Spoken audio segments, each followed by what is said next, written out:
Ladies and gentlemen, distinguished guests, excellencies, we kindly request all of you to take your seats as we will commence the event shortly. We would like to inform you that food and drinks are not allowed in this auditorium, as you can enjoy the snacks and drinks provided outside the room. We also want to inform you that in case of emergency, please find your way to the exit door, which is in the front of this auditorium, and the emergency stairs are located next to the elevator.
Assalamualaikum warahmatullahi wabarakatuh. Good morning, ladies and gentlemen, all distinguished guests and excellencies. It is such a pleasure to have you all here and welcome to the 2026 Hadi Soesastro Policy Forum held by CSIS Indonesia and the Australian National University Indonesia Project. Please give big round of applause for this event.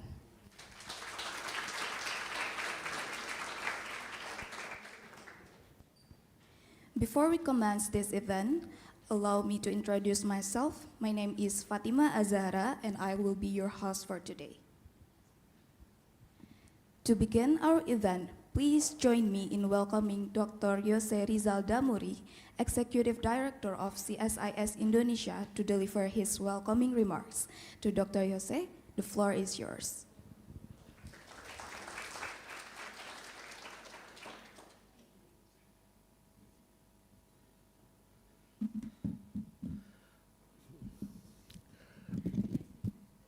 Profesor Budi Reso Sudarmo, Head of Indonesia Project ANU, Ibu Mari Pangestu, and Bapak Sofian Winanti, the member of Board of Trustee of CSIS, Bapak Jisman Simanjuntak, Chair of CSIS Foundation, and also other members of CSIS Board of Foundation who present here. Excellencies, colleagues, distinguished participants, ladies and gentlemen. It is my pleasure on behalf of CSIS to welcome you to Hadi Soesastro Policy Forum 2026. This annual forum actually commemorates the life and legacy of Pak Hadi Soesastro.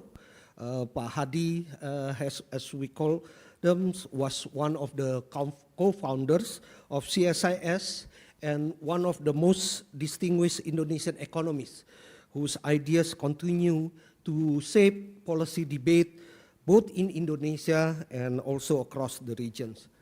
This year forum explored the theme of reconfigurations of the global economic order, the US policies, strategic competition and implication for East Asia. This is actually a theme that is both highly relevant for today's global challenges, but this also one of the one of the themes that lies at the heart of Pak Hadi's intellectual interests.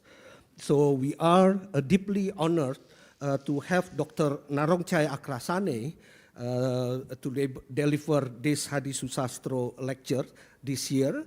Thank you very much, Kun Narongchai, for coming to CSIS again and to deliver the lecture. And also the discussions Pak Arianto Patunru, Dr. Arianto Patunru from ANU, and as well as Ibu Popi Winanti from UGM, the Universitas Gadjah Mada. I believe this is very timely for us to discuss about the current situations, and all of the speakers today would give us more insights, more understanding to the unfolding situations. And since its inception in 2013, the Hadi Soesastro Policy Forum has been organized with the valued support of the ANU Indonesia Project. We are sincerely grateful for this long-standing partnership and collaborations, and hope to see again, Pak Budi, more and more collaborations in the future between the two institutions.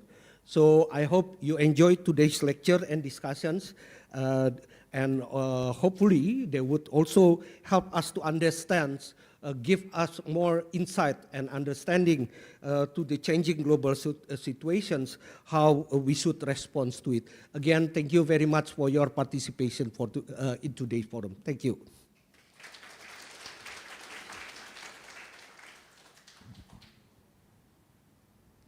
Thank you, Dr. Yose, for your warm welcoming remarks.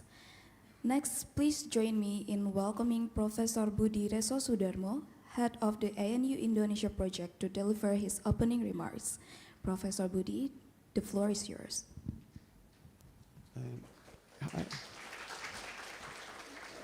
Friend and colleague, on behalf of the ANU Indonesia Project, I would like to extend Pak Jose welcome to this event.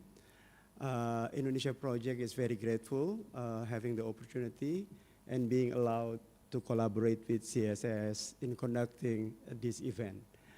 I would like to mention a bit for those who do not know Indonesia Project and how Indonesia Project has been related to Pak Hadi Soesastro.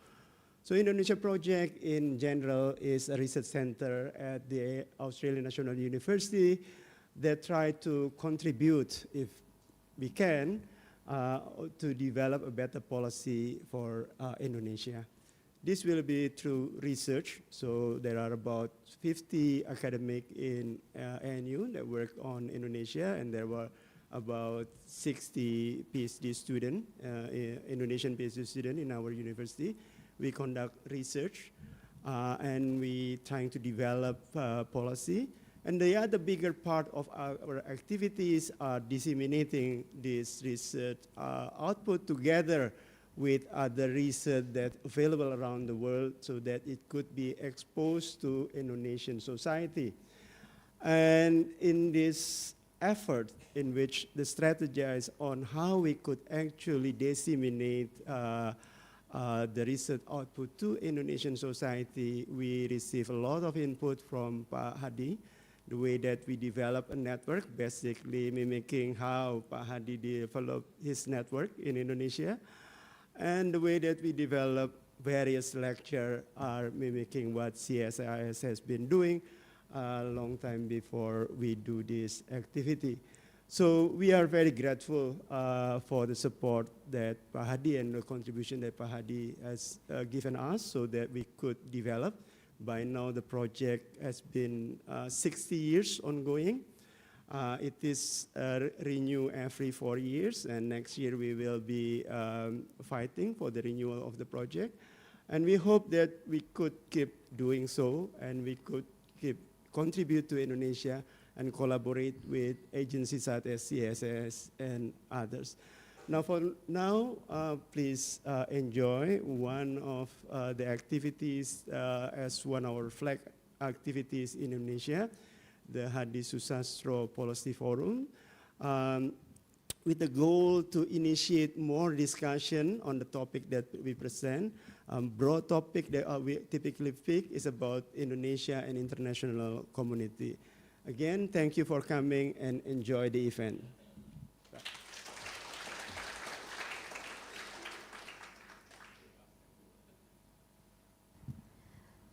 Thank you, Prof. Budi, for your thoughtful remarks. To commemorate this special occasion, we would like to invite our distinguished panelists to join us for a group photograph. May I kindly invite Professor Dr. Marielka Pangestu, Member Board of Trustees CSIS Foundation and Vice Chair of the National Economic Council Indonesia, Dr. Yose Rizal Damuri, Executive Director of CSIS Indonesia, Professor Budi Resosudarmo, Head of ANU Indonesia Project, Dr. Narongchai Aksaranee, former Minister of Energy and Minister of Commerce Thailand, Professor Poppy Sulistyaning Winanti, Vice Dean Faculty of Social and Politics Science, Gadjah Mada University, Dr. Arianto Patunru, Fellow Australian National University Indonesia Project, and Mr. Soesastro. And I would like to invite Mr. Sofyan to join our photograph session.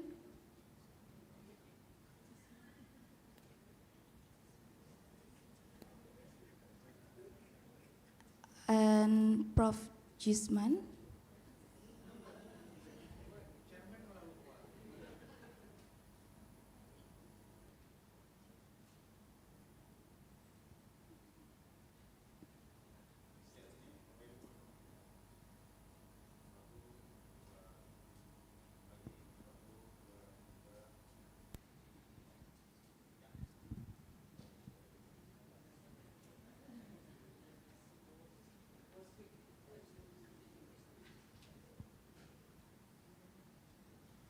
Thank you for your participation in the photo session.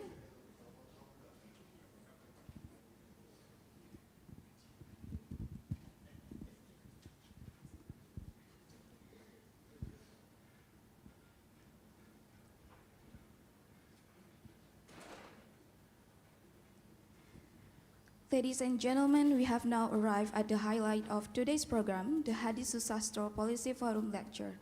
It is my great honor to invite Dr. Yose Rizal Damuri to moderate this session. To Dr. Yose, the floor is yours.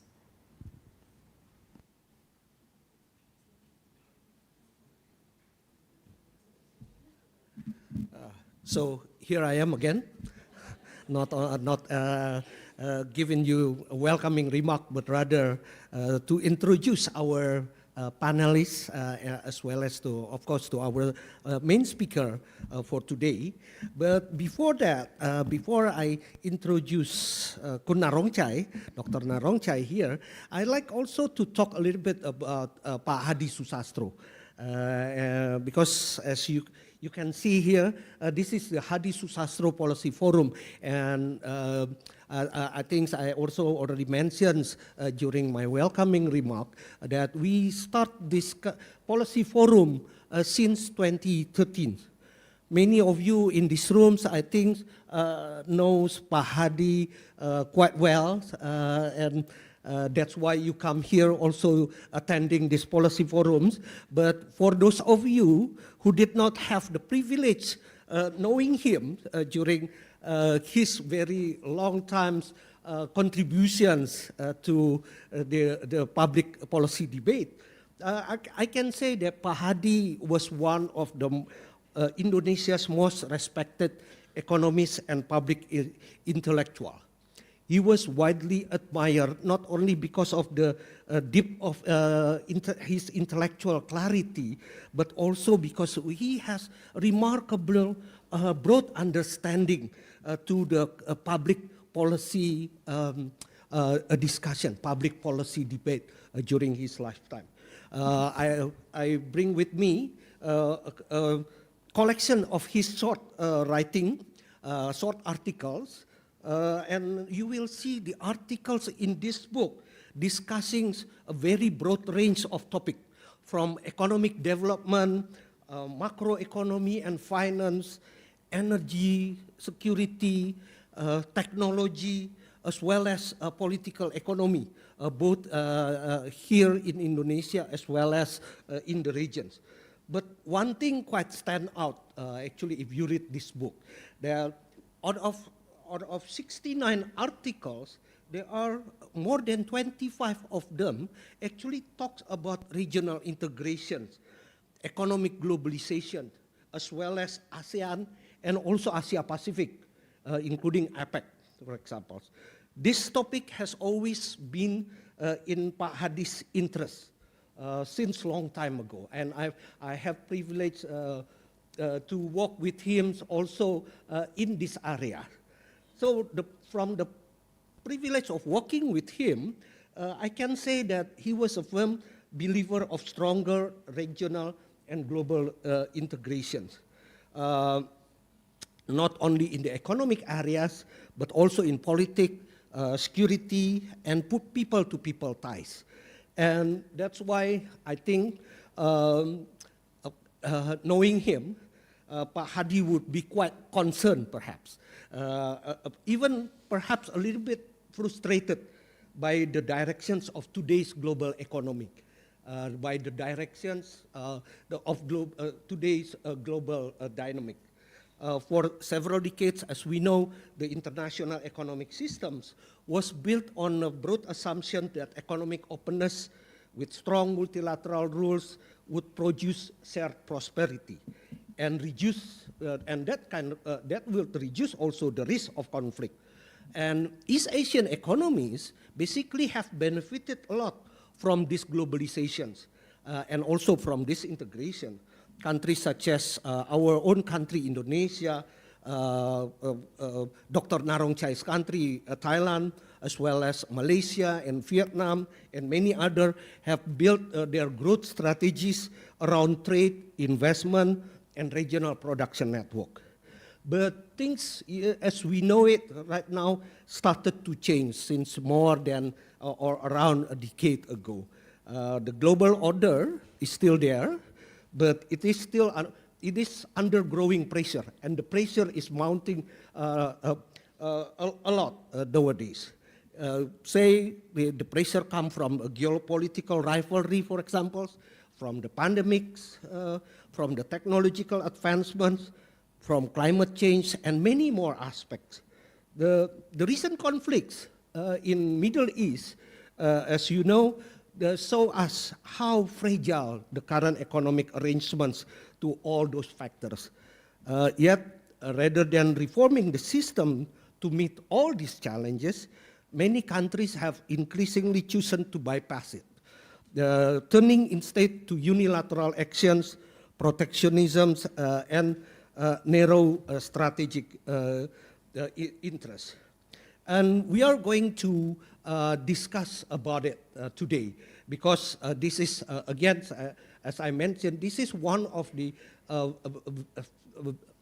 broad interests of Pak Hadi, intellectual interests of Pak Hadi, and also because this is also the theme that currently evolving, and we need to pay attention, as well as we need to know how to respond to it. This is why we are very fortunate to have with us Dr. Narongchai Aksaranee. Dr. Narongchai brings a rare combination of academic insight, policy experience, and regional perspective, because he has served as Thailand's Minister of Energy, Minister of Commerce, and many more positions. If I read all the positions that he has served, it can take up the whole forums just to read all of this. But I can say that he has been deeply involved also in the regional integration, such as in ASEAN, APEC, Asia Pacific Economic Cooperation, AFTA, and many other Pacific economic cooperations. I've known Dr. Narongchai for quite a while, like 15 years perhaps. Since I was active, I start to be active in the Pacific Economic Cooperation Councils. This is an organization that predate the establishments of Asia Pacific Economic Cooperation, APEC, and becomes the intellectual support for APEC and Asia Pacific economic integrations in general. And I think Kun Narongchai is the only person that is still active since the start of the PECC. Yeah. It was like 40 years ago, something more than 40 years ago. So he's still very active in promoting the economic integrations, and he still has a very deep knowledge, deep understanding about what happens at the global level and how it gives implications to our regions, and also perhaps how we should respond to it. His experience would allow us to look at not only as an economist, but also as someone who has shaped regional economic policy from within. Now, so that it is really great, my great pleasure to invite Dr. Narongchai Aksaranee to deliver a 2026 Hadi Soesastro lecture today. So please, Dr. Narongchai, the floor is yours.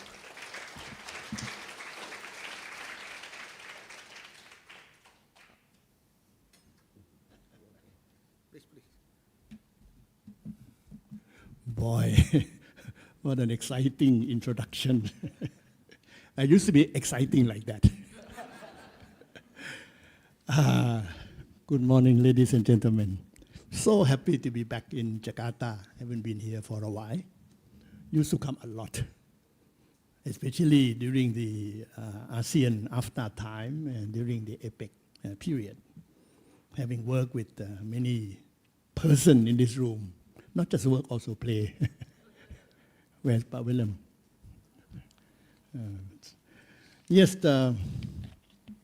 I like to make presentation.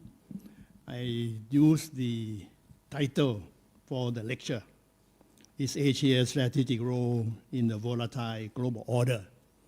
Because the title of the forum is a little bit longer than my title, so I shortened that a little bit.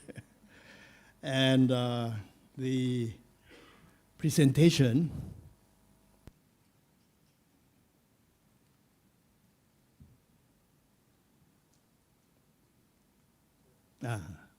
this is the outline of my presentation to help you follow what I'm going to be talking about.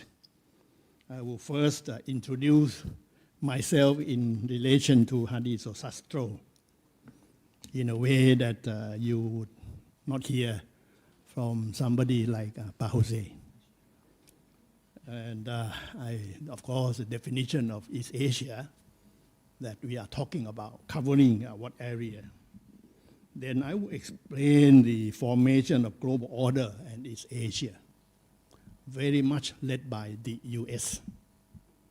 And we benefited a lot from that global order, as Yose already said.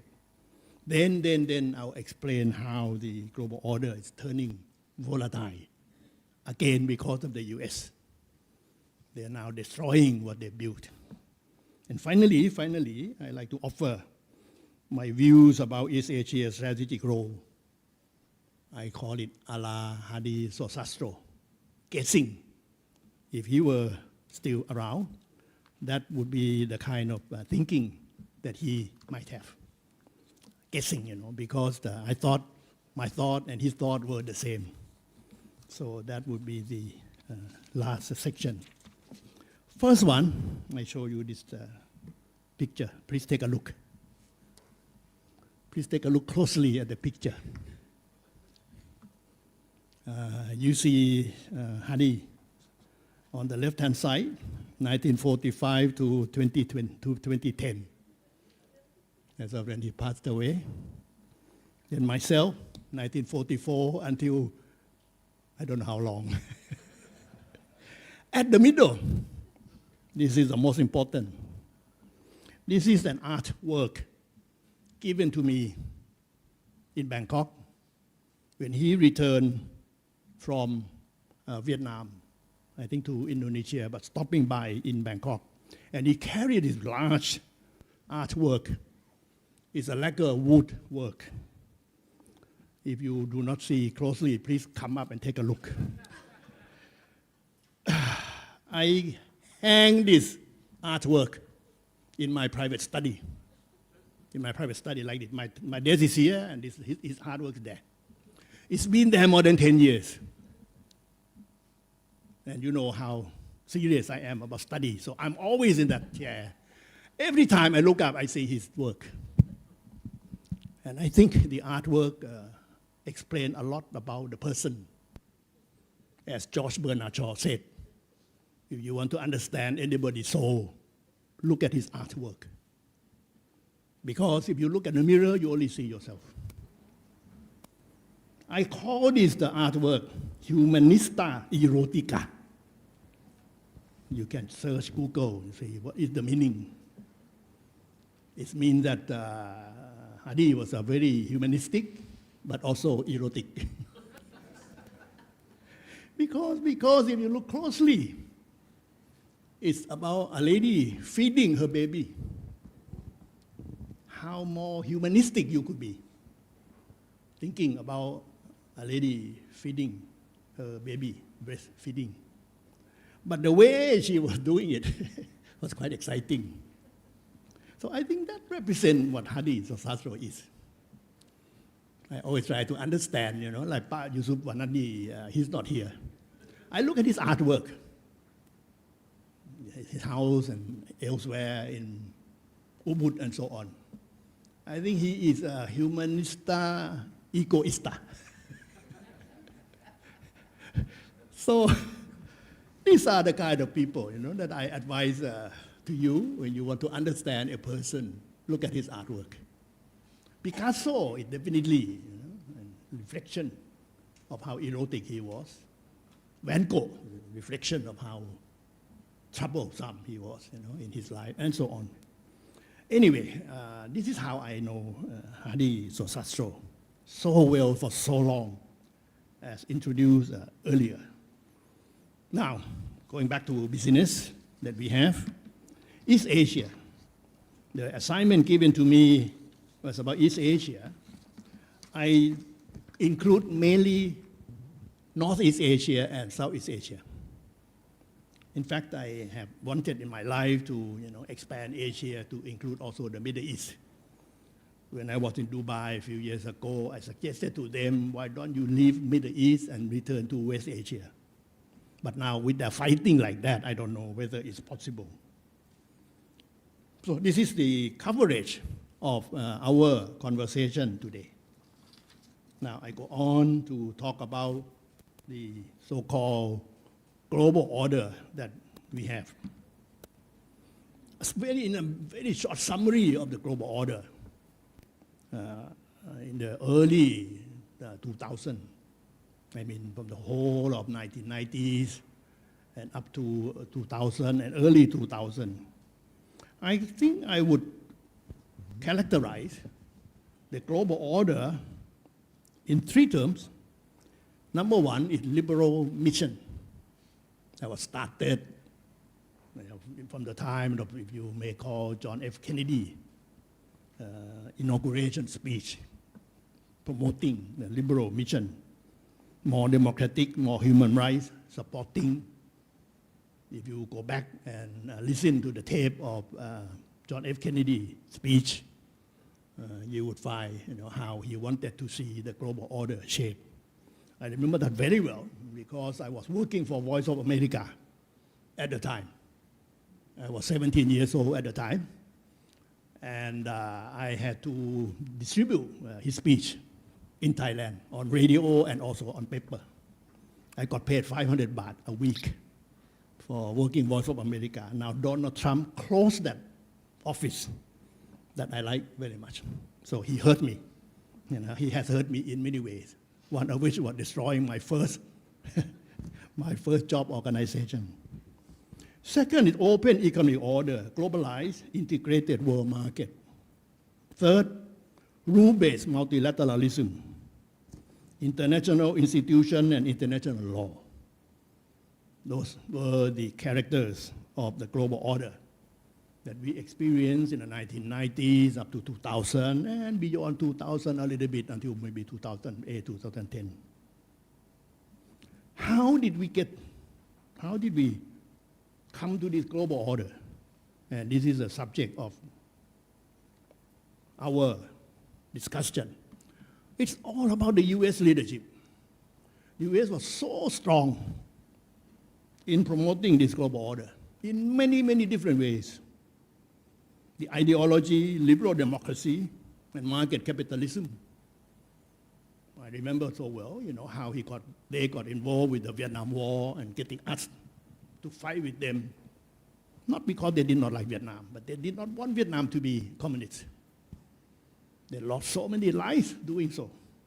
So this liberal democracy they were promoting, and market capitalism, they were promoting us to adopt market capitalism.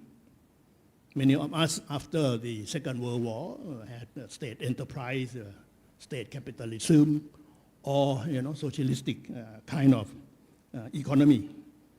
They were pushing for market capitalism. I remember very well working in Thailand, and they paid for so many projects, directly by Yose, indirectly by World Bank, and also by many foundations. I was paid by so many foundations to promote market capitalism in Thailand. In fact, I made a lot of money from that work. My first house was built from being consultant to US government, promoting idea of anti-protectionism in the trade policy of Thailand that I learned from ANU. That you must not have protection. Protection is not good for you. That's what the US was saying. Today they are really protectionistic. See? That's how it is. Money. I mentioned that already. They use a lot of money to do that. Paid for many international organizations, paid for many projects, paid for many people like us, and gave foreign aid. And power threaten us. If you don't follow, then you may have trouble. Military and weapons. You know, this is basic human behavior. People love money more than anything else. People fear military weapons more than anything else. And people believe in ideology more than anything else. This is a human being. They work on the psychology of human being. And they were successful. They did many things.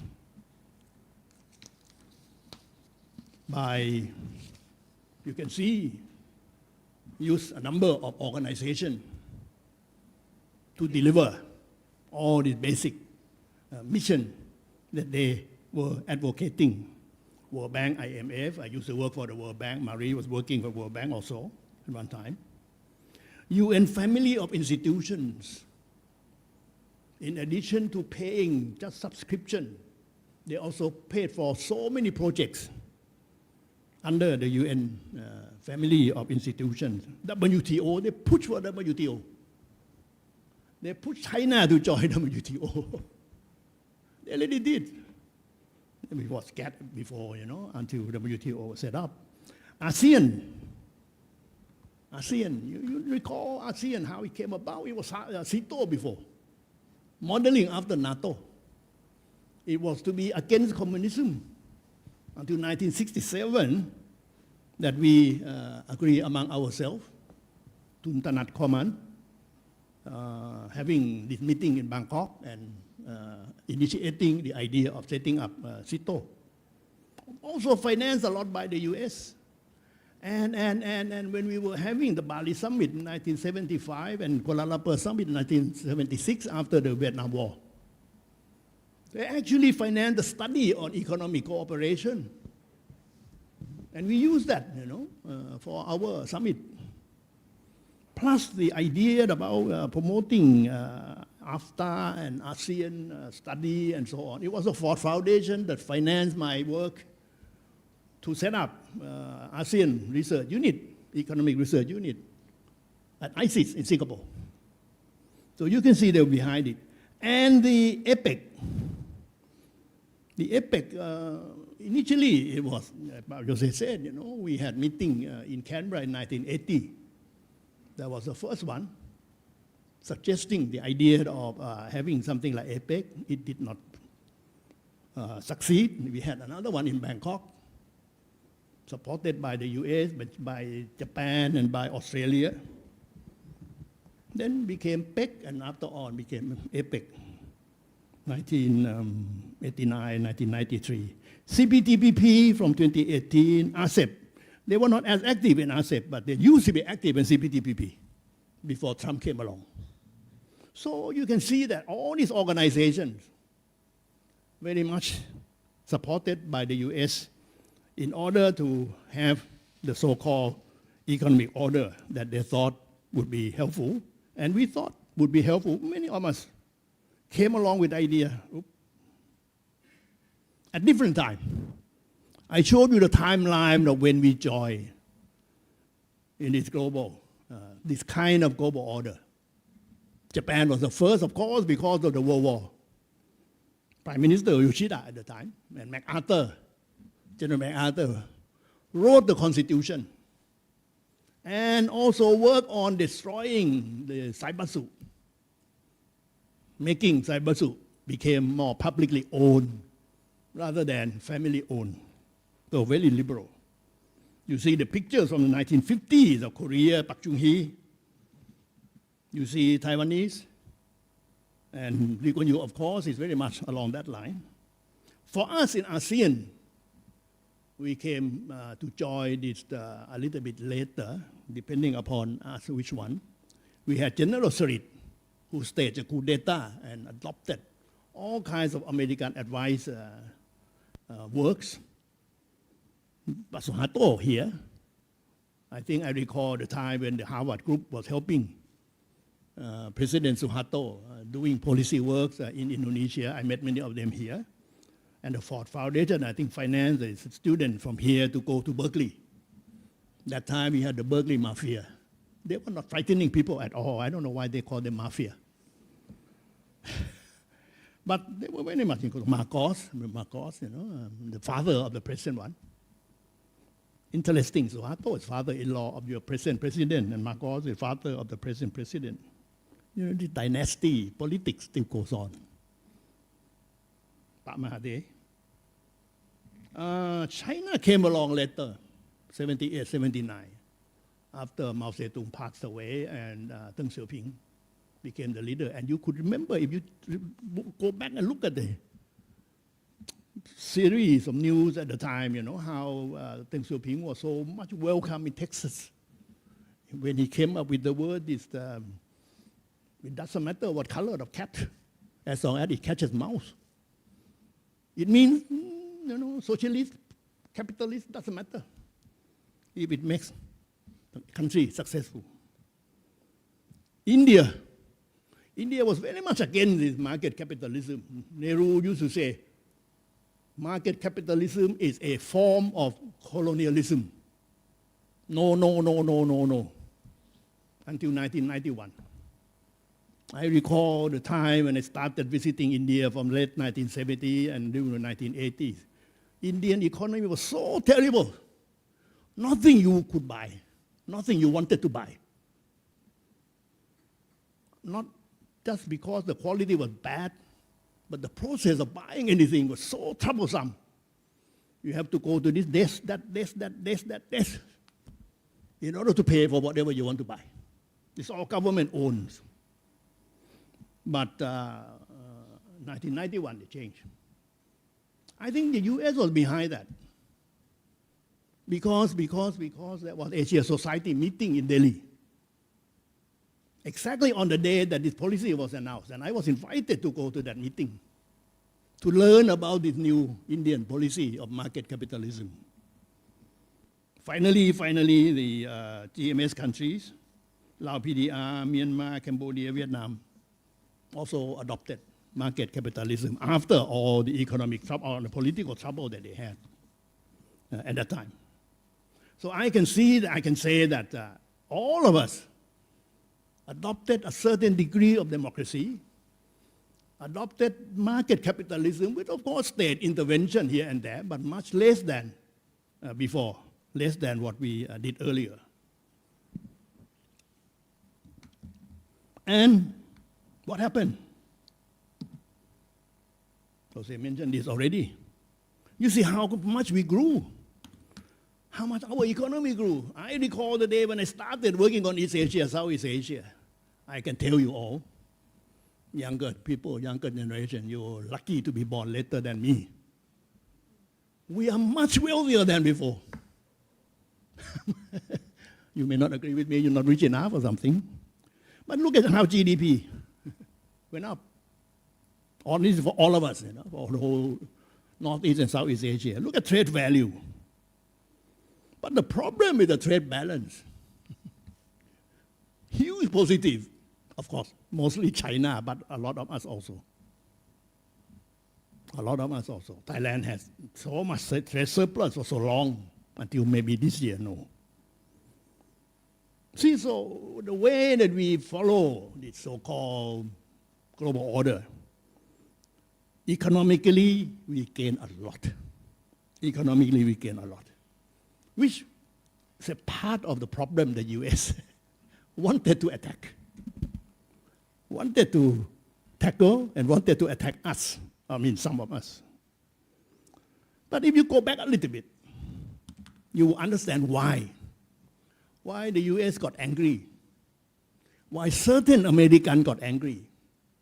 Now, when I talk about US, I differentiate between the US and DT America. DT America meaning Donald Trump America. The US is the one that I know, that I like. I still have friends there, with a lot of good people, reasonable people, polite people. people with empathy. So now you can see a lot more and more become like DT America. First event, you recall 9/11. If you were US and you thought you were most powerful in the world, and suddenly you were the tallest building in New York, got hit by airplanes, you must be angry about, the capacity of the country to protect. And at the same time, they were seeing new powers rising. 2006, formation of BRIC. Remember that? Brazil, Russia, India, China. Seeing that as something like a rivalry. 2008, they had financial crisis. Actually, 2007 local, but 2008 was a bad one. They had to ask for help from others. When you are godfather for so long, and then you have to ask for help financially, there's something wrong with the global system that they built. Then Donald Trump came along in 2017. Make America great again. He could sell that because of the feeling of a lot of people at the time about the global order, that the US was being decimated. And evidence was that many of the cities, the industrial cities in US, become like empty. Way down, Detroit was badly hurt. Of course, today they have revived it. Plus you have other incidents that did not seem to respect the so-called global order of international law and institution. The Russia and Ukraine. Russia was very concerned about Ukraine joining NATO. So 2025, Donald Trump came back. I'm not surprised. He came back. I did not want it to happen, but he came back. And he uses last year, in April, they used tariff lines instead of ballistic missile to threaten us. Before that, there was a ballistic missile. If you don't like me, if you want to fight with me, I will shoot you with ballistic missile. Actually, he's using both now. Last night, he was threatening Iran again. You get ballistic missile. Then you can go on to see how they behave. The incidents in Venezuela. Just, fly over the house of the president and picked up the president. Just like that. Using AI strategy. No respect for law and order at all. And finally, moving into Iran with Israel. Still fighting. I read this morning, the ceasefire is gone. Coming back to fight again this week, but they may stop next week. On and off, on and off. There are other reasons. I'm coming to my ending about conclusion. Economic reason, the trade deficit hurt them. As I said before, confirm that. And the technology, if you read the book by Kai-Fu way back, you would understand that this technology rivalry was starting already at that time between US and China, the Silicon Valley and Shenzhen. And today, this year, China is hosting APEC. The summit will be in Shenzhen. China will show to APEC members how advanced they are in AI technology. And also relating to this is access to crucial raw materials, especially rare earth. So fighting, using this, again, weaponizing AI, weaponizing rare earth, weaponizing all kinds of things, meaning the US doing it. I'm not saying that we are fighting with them about this thing, but the US is introducing all this. I don't know whether we have American in this room, but this is the way I am seeing that it was mainly about US actions. What would Hadi Soesastro think? This is all my guess. I'm thinking for him. Global order. How do I see it? How he may see it? I think from 2026 onward, global order will be affected by rivalry among three superpowers. It's already obvious. Trump wanted MAGA. Putin wants to expand into Ukraine. And Xi Jinping, showing all kinds of power. You can see a few months ago, they show the weapons and military hardware that China has. So how would the outcome be? I think it depends on which power manages two things. First is the Thucydides trap, fear of losing being number one. This term popularized by Graham Allison in a book, I think came out about 2018 or 2017, referring to the time that Greek and Sparta were fighting for being number one. And Greek, Sparta was afraid at the time of Greek taking over the position of number one.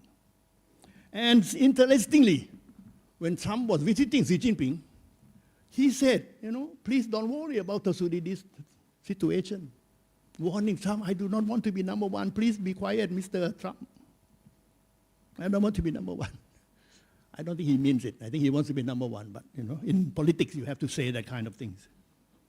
Maximizing fiction and minimizing fact. Another theory is Henry Kissinger. You may have heard of it. The theory of triangular diplomacy.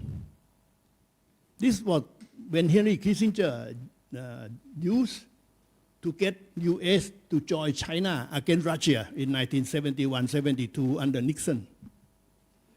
And it's simple, if you draw a triangle, if you add two sides, no matter how you add the two sides, it's always longer than one side. No matter how steep, you try that. I tried that. It's true. So it depends on how this tree would apply the diplomatic triangular, Kissinger triangular diplomacy. I do not know.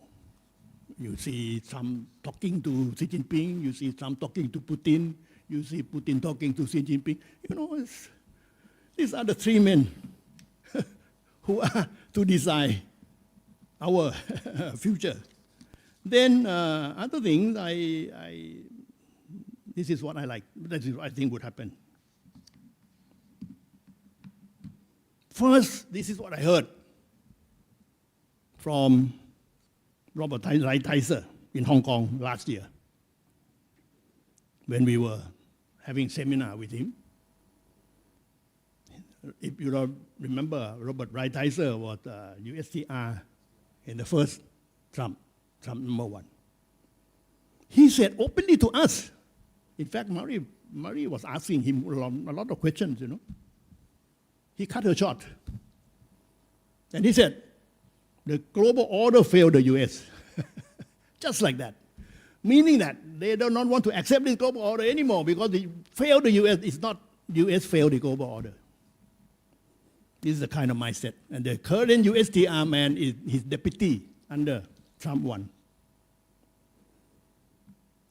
What would be China's stand?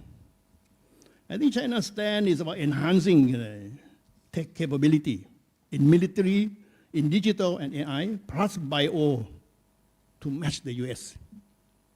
I monitor China policy all the time, and this is their emphasis in all things that they do today. Technology to match. Russia stand resisting NATO influence. So the result, we would have existing international institution weakening and tariff, high-tech chips, rare earth, energy would all be weaponizing.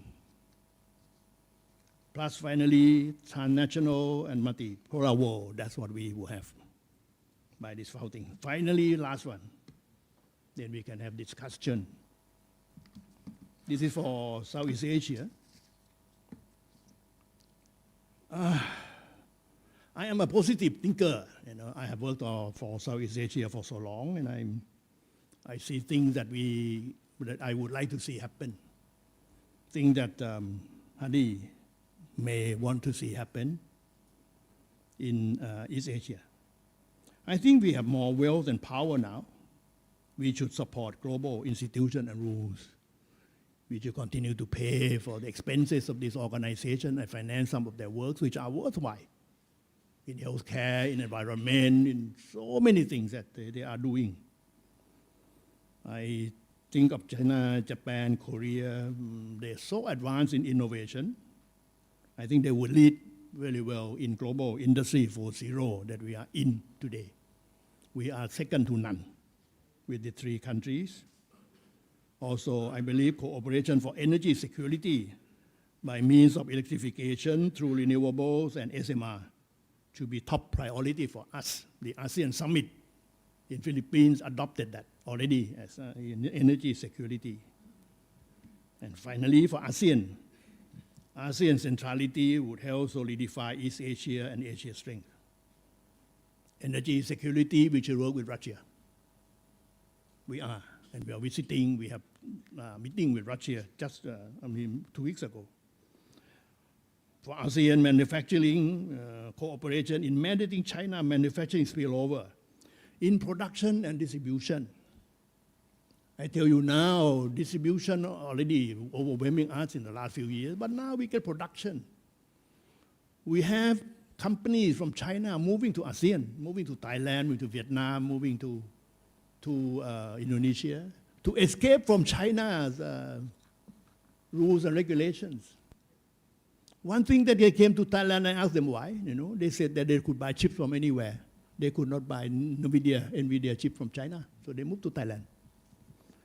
And many others, they can buy and sell intellectual property right, whereas in China, just declared last week, intellectual property right is owned by the people, not by a particular individual. So that's in the area of manufacturing. And plus I think I will move very quickly now. The centrality, solidify East Asia strength continue. About trading routes that we control, the South China Sea things, we can work on that one together. And enhancing growth by optimizing each market size of 700 million people, natural resources of Indonesia, Malaysia, and Myanmar. We would like really to see Myanmar return to ASEAN fully, me, myself. Using logistic advantage of Thailand and digital and strategic thinking capability of Singapore, vibrancy of Vietnam, if you haven't visited Vietnam, should do now. And measures to eliminate scammer crime. We should work together on that one. Final, last, very much. I need to mention this. I think we should have India coming along, joining us in a stronger way. So conclusion, global order, with certain reshaping, we prevail, despite the US under Donald Trump not conforming. Thank you very much for your attention.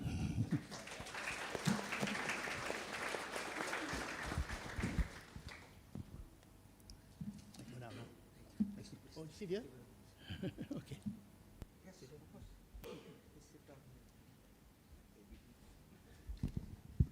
Please sit down here, Narongchai, because we are going to have more discussion later on with the audience, with the participants. But before that, I think we are going to have a discussion. Two of our prominent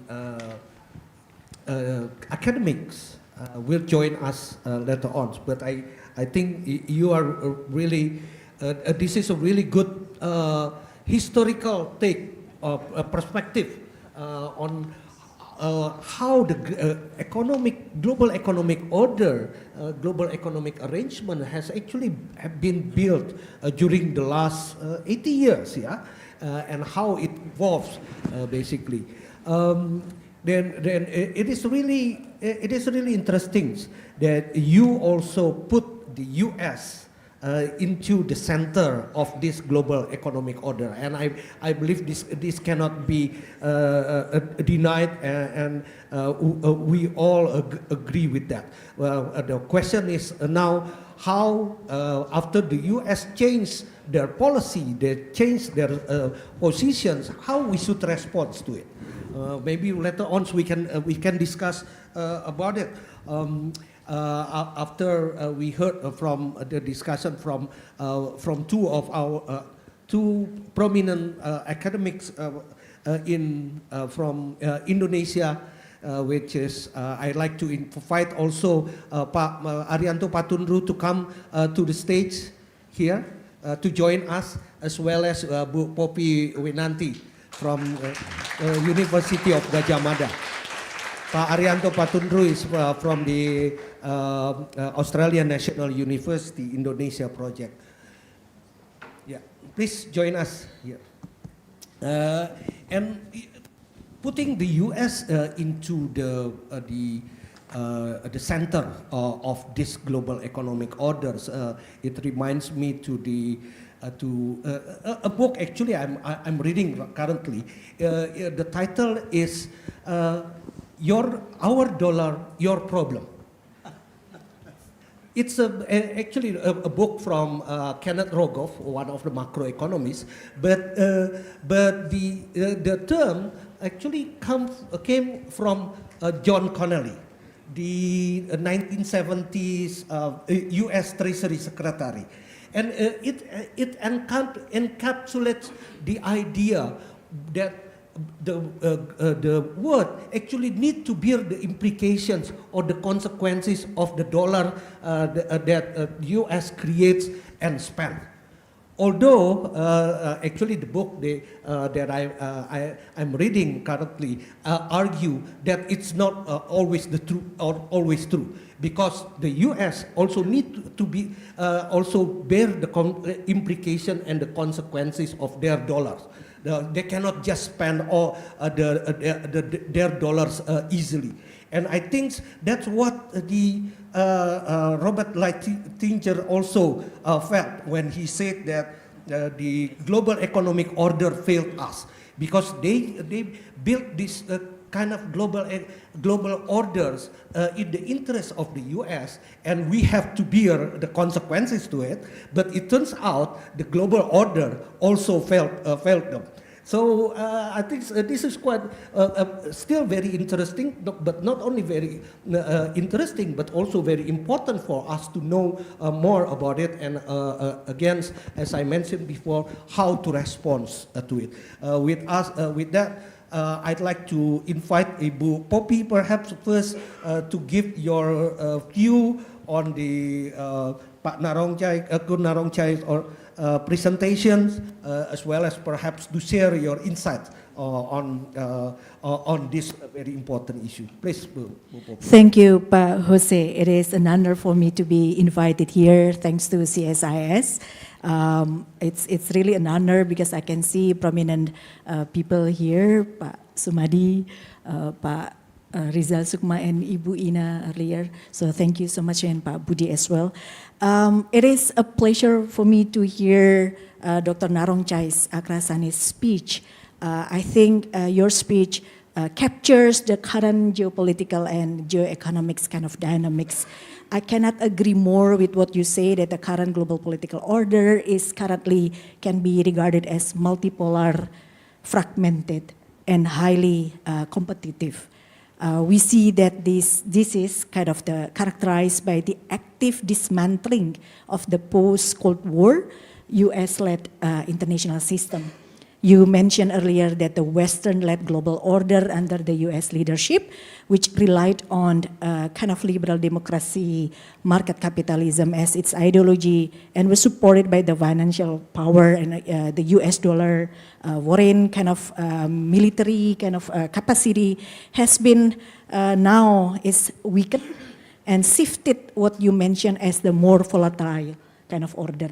I can recall this kind of assessment similar to, I guess, the Canadian Prime Minister when he addressed at the World Economic Forum in Davos, like earlier this year. He mentioned that we are in the midst of rupture, not a transition. So I cannot agree more with that, Dr. Narongchai. And we also agree that at least what I can sum up from your speech earlier, now what we see from the characteristic of the current global order can be seen from at least three kind of characteristics. The great power rivalry, and then the second characteristic is also the structural fragmentation and institutional decay. And then also, last but not least, is what you mentioned earlier about the transactional alliances and multi-alignment. So you capture all those things. And with the great power competition, you see not only between United States and China, but also Russia. Usually I only see like China and the US, but you put the Russia into the equation as well. So what we also see here is that during the great power kind of rivalry, we see the security first geoeconomics. Why? Because now the Washington consensus, which favoring open global market, has been replaced by protectionism, aggressive export control, and then the industrial policies aiming obviously achieving nation kind of self-reliance. We also see that some sort of like competition regarding what we see now is the global politics is structural and multi-domain rivalry between these great powers. And the second aspect or the characteristic that you also mentioned earlier is regarding the structural fragmentation and also the institutional decay. We understand that the weakened global institutions, what we see is the paralysis of the multilateralism. I'm doing much more on the WTO kind of stagnation, but it cannot be separated from the bigger picture, not only the WTO, but also the UN and other kind of international bodies. We see it's weakening and transforming international institutions into arenas for competitive influence rather than cooperation. We also see, you mentioned earlier about the weaponized interdependence, the erosions of the rules-based norms. We only see, not only you mentioned earlier about what happened in Eastern Europe, Middle East, and also the South China Sea.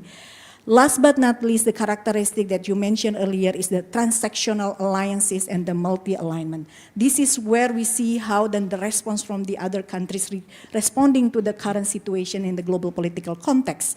We see that the rise of the minilateralism, whether the RCEP, whether the CPTPP, the Quad, AUKUS, even the expanded of the BRICS, we see that the rise of the minilateralism because we cannot rely on the multilateralism any longer. And we also see the rise of the global south when developing countries, obviously, we can see the tendency how it rejecting the pressure to choose a side, but instead practicing strategic multi-alignment, maximizing economic and security benefits from the West, but then also the non-Western kind of powers. We also see the pragmatism over the ideology, no longer about which one is the norms that we can follow, but it's a rather kind of more immediate kind of mutual gains in a specific sectors, depending on the national kind of interest, rather than shared political values that has been kind of building the global order since the end of the Cold War. We also see the economic fragmentation where the global trade is splitting into localized blocks through policies like the de-risking and also aggressive tariffs. So you cover all those things, Dr. Narongchai. And my response to that is, I think this is the time for us to also revisit what we call, or probably Danny Roderick years ago, mentioned about the political trilemma. He introduced that concept, the political trilemma, because we understand that after the end of the Cold War, we see the rivalry between the US and Russia no longer applicable. And then we came into the situation where the hyperglobalization was beginning of the era. So he proposed the idea about the political trilemma of globalization by arguing that a country cannot simultaneously achieve all three of kind of the objectives. What they are is the national sovereignty, liberal democracy, and also global economic integrations. in the end, during the hyper-globalization kind of conditions, then you only can achieve at least 2, cannot 3 of them. However, now we see that the global or the world shifts away from this hyper-globalization kind of era. So we, again, reiterating what you mentioned earlier, it's geopolitical fragmentation, even deglobalization, and also the other kind of aspects much more on the unilateral rather than multilateral. So that's why my response to your speech is probably we need also to revisit the political trilemma. No longer political trilemma, but we see here is the geopolitical dilemma, where what in my opinion is national sovereignty and also domestic democratic pressures have already resisted the hyperglobalization. So the options now is, again, back to the geopolitical dilemma, where you have the options regarding the national autonomy versus geopolitical alliance alignment. So that's the different conditions with the political trilemma that posed during the hyperglobalization era. So to conclude my response, I'd like to pose you some questions. I found it very interesting, and since my background is international relations, so most of the questions probably related to my background. The first thing, Dr. Narongchai Aksaranee, if you think that now what we face is the volatile global order, how long do you think it will last? And what conditions that it would be kind of forming into different kind of landscape. Or probably we're going to see this as defining feature of the future of the global order. That's the first one. The second one, I also find it interesting when you mentioned that the global order failed the US. That's interesting. That's what we call as the IR scholar as, in order to make the global order more stable, we require what we call as the benign hegemon. And the US is no longer willing or able to become the benign hegemon. If we still believe in this kind of conceptual kind of ideas, do you think will that be another benign kind of hegemon taking place, replacing the US? Would it be China? Would it be India? Would it be Russia? Or we have to kind of dismantle? Oh, I'm not really sure, Pak Jose, to be honest, sorry. Or we have to kind of dismantle all this idea about the benign hegemon.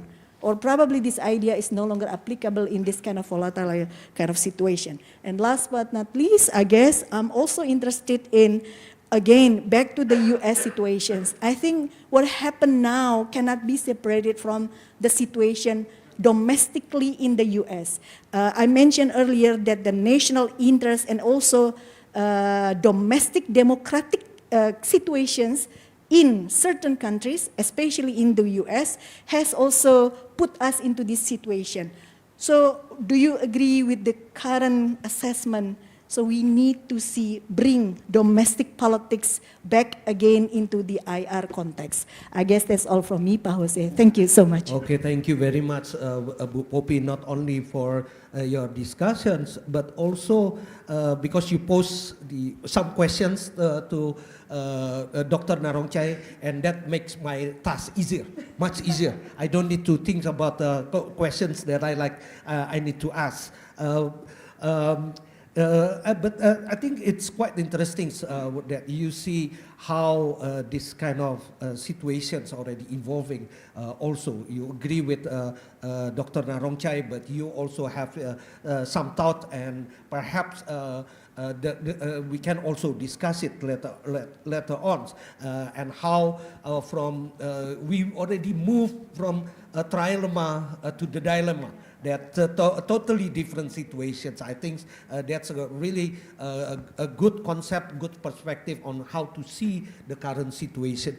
But now, before I'd like to let Dr. Narongchai to answer the questions, I would like also to invite Pak Arianto Patunru, Dr. Arianto Patunru, to deliver your discussion.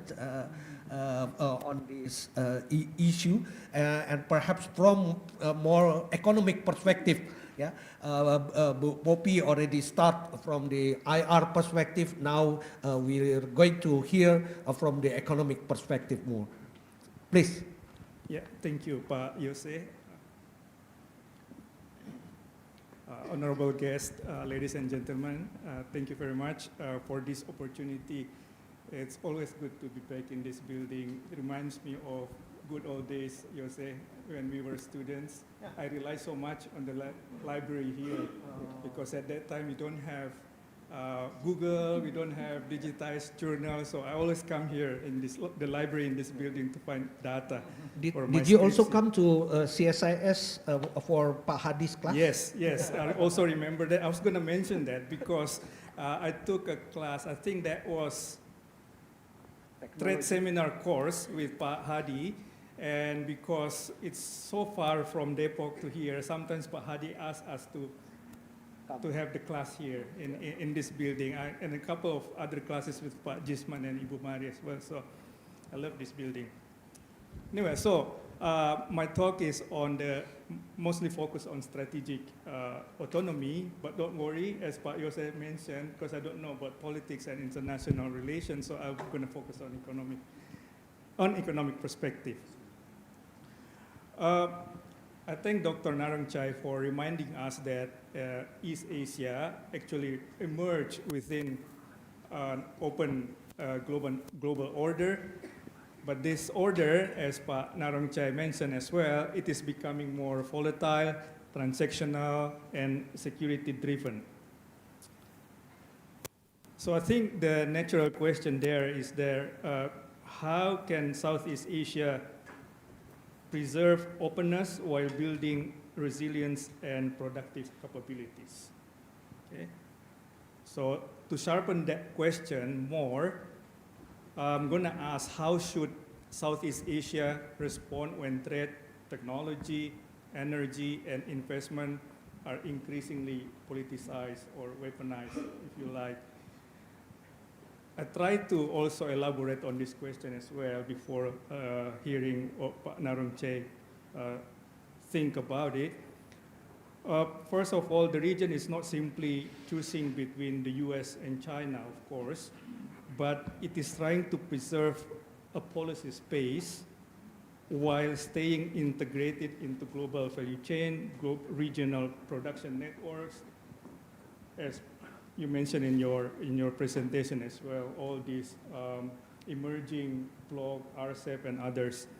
So the argument in my talk here is that strategic autonomy should be a regional economic project, not individual country project. And I hope that reflects Pak Hadi's view as well. I mean, he started with this open regionalism, and I think we still have that today.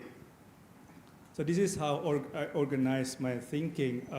First, we need to know how this fragmentation reaches the economy, right?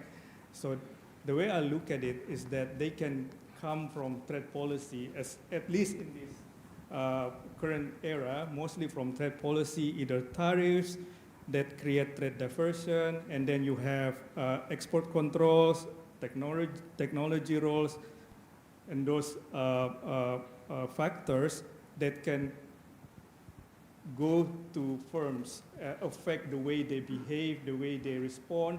So firm behavior changes because of this environment. But then you also have a shock, an external shock that can come directly to prices. Like what happens in Hormuz, Ukraine, these energy and commodity shocks can come directly to prices, make a shock, then it get transmitted into domestic market.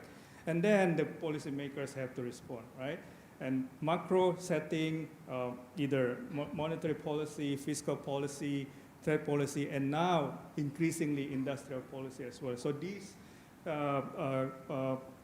concept, this constellation is what we are seeing in every country in the region.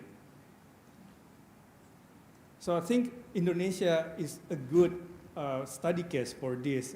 For economists in the room, what relates directly is this nickel, for example, downstreaming, right? So Indonesia has actually leveraged on this. Why? It has nickel, a lot of nickel, and also critical minerals, maybe also some, critical minerals, bauxite, copper, cobalt, tin, you name it, and also some potential of rare earth elements. So we are a player in this emerging game. And actually, the government also has leverage on this downstreaming policy. They banned the export. It created panic in the global market of nickel, for example. So it proved it can leverage this situation. And then we now move to EV batteries and that other critical value chain, new value chain. And we use this as a bargaining chip with firms in other countries and also with the governments in other countries. But I think we need to understand that leverage is not the same as an upgrading. You can leverage the way you like it, but as long as you don't increase the capability, then it will stop there. Maybe the domestic absorption is not enough to absorb all those nickel production, but then it leaks again to external. It defies your objective of downstreaming, hilirisasi, if you like. So now back to a broader picture in ASEAN. ASEAN's economic risk, I think each of the member countries responds alone in this situation, and there are many responses, but there are also some commonalities. For example, tariff shocks become separate bilateral bargains. We remember this ART with the US. Every country tried to do it individual or bilaterally with the US. Investment relocation becomes an incentive race. Who gets what? The faster you get it, the luckier you are. And then standards compliance becomes uneven and costly. So in this situation, national diversification without regional integration can actually become regional fragmentation. And without coordination, maybe I would think Hadi would agree that we cannot achieve that objective. So also, you mentioned some of this already. We have the instrument, right? There are regional instruments. The problem now is how to actually maximize on this and how to upgrade it to face the recent situation. We have RCEP for wider Asian open regionalism. We have ATIGA, ASEAN Trade in Goods Agreement for smoother intra-ASEAN trade. We have DEFA, Digital Economy Framework Agreement, and also ASEAN-China FTA, which needs to be improved and be ready for the current challenge. So that brings me to policy discipline. I think for Southeast Asia, strategic autonomy requires these disciplines. First, use bargaining power without narrowing policy space. A lot of complaints about ART with the US because it seems that it reduces your policy space tremendously. You lose your autonomy just because you want to protect some sectors, rightly so, because maybe that sectors creates a lot of jobs, right? But how do you make this in a coordinated way? I think Ibu Mari led this task force in ASEAN. I think that's a good start. Second, how to treat industrial policy as capability policy, not just stops at industrial policy, right? If you just stop in industrial policy, we're back again in the 80s, well, protectionism, it's just protectionism. The third one is to coordinate standards and rules of origin regionally, and RCEP provides good vehicles for this. And last one is to avoid a race to the bottom on incentive. So to sum, the goal is resilience without retreat. So in closing, I would say that geo-economic fragmentation creates risks, but it also creates bargaining opportunities.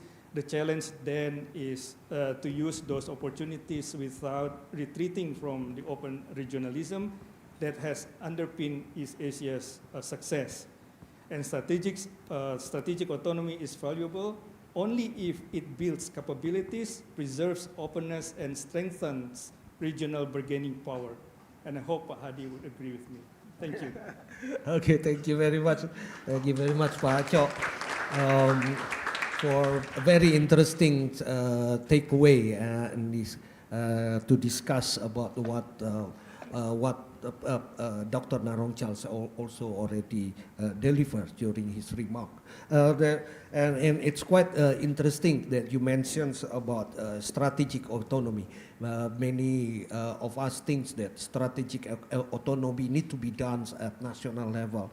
But I also agree with you. I think this strategic autonomy need to be a regional project.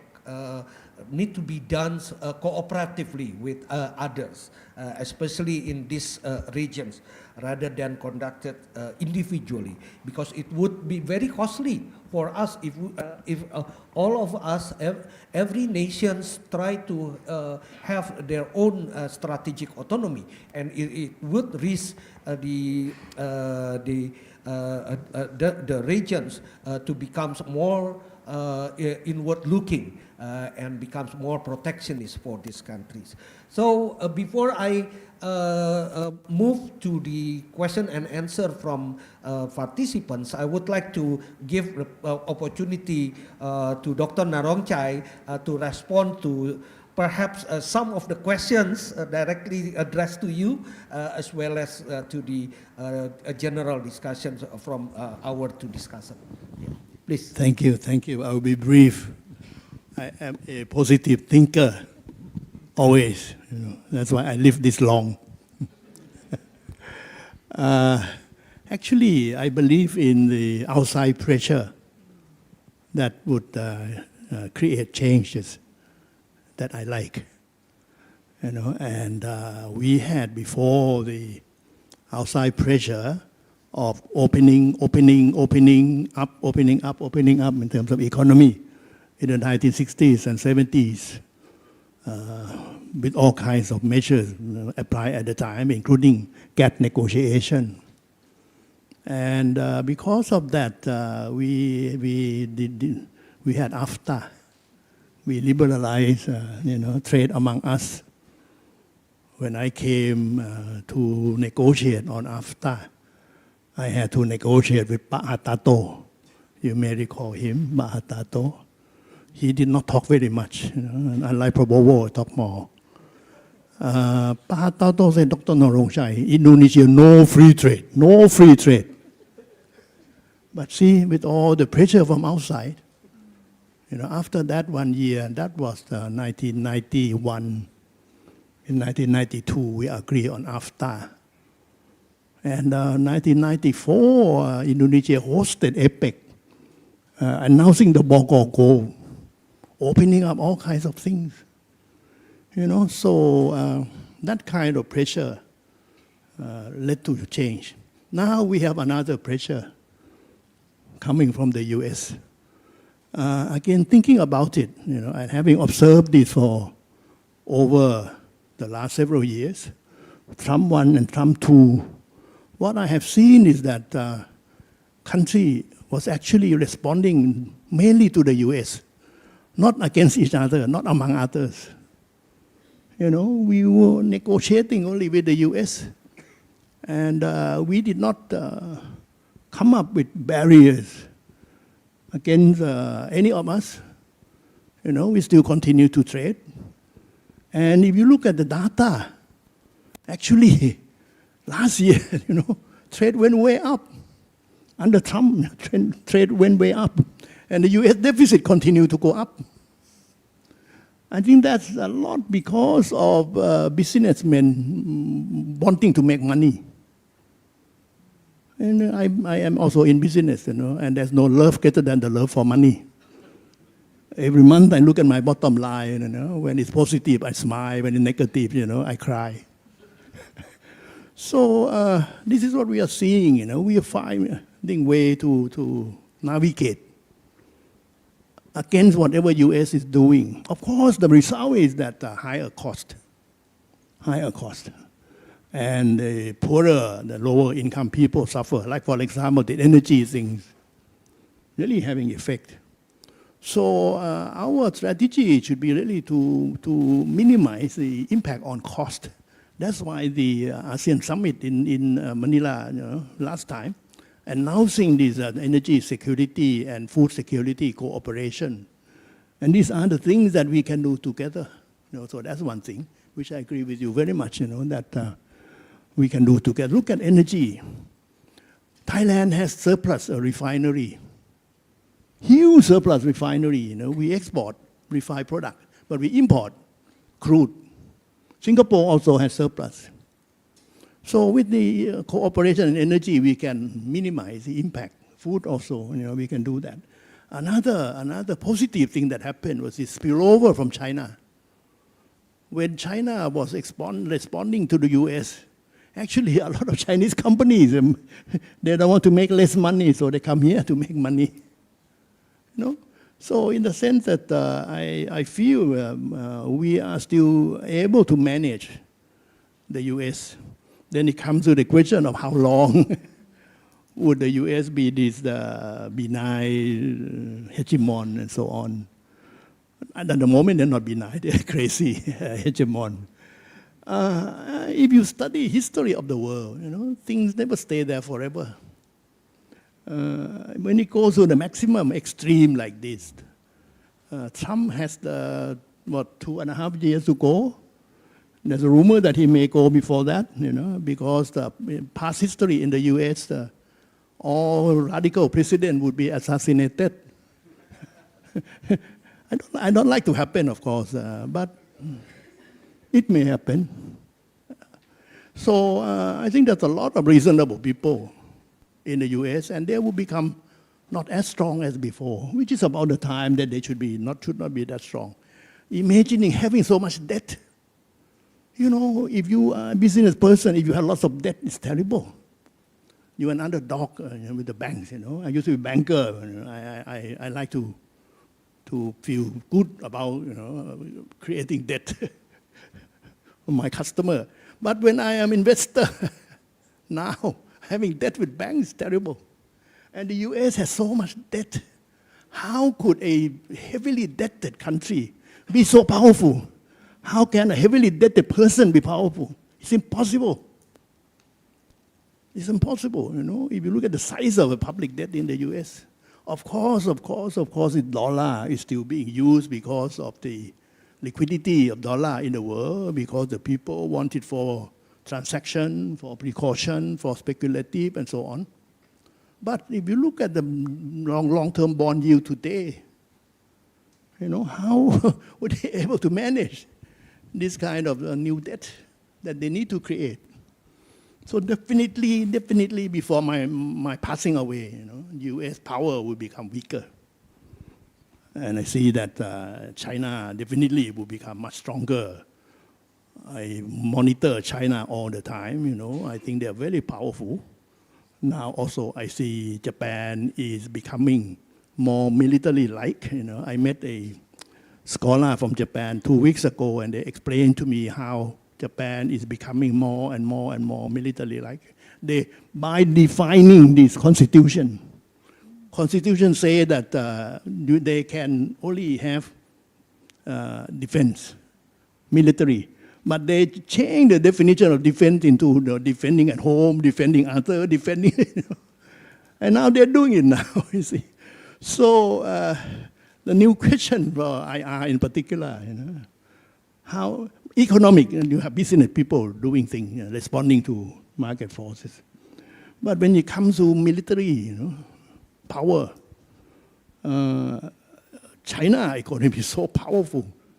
And Japan is becoming more and more militarily minded people getting. You look at new prime minister, she's popular because of this new definition of defense. And we work with East Asia, with Northeast Asia, but we also have to monitor how China and Japan are operating with their military power. I think Mark Carney, I like him very much. I met him in person, He's a bit too optimistic about middle power. You can have middle power, but middle power without weapons. It's not much about power, you know. Of course, yeah, you don't want to be, you want to be on the table, not on menu, as he said. But when you're faced with the military power, I require different strategy. So relationship with powerful countries like China and Japan, for us, for ASEAN, you know, we have to manage this particular aspect also. I will respond after now. Thank you. All right, thank you very much, Narongchai. I just came back from Shanghai, actually attending a forum there, and then one of the participants, actually it was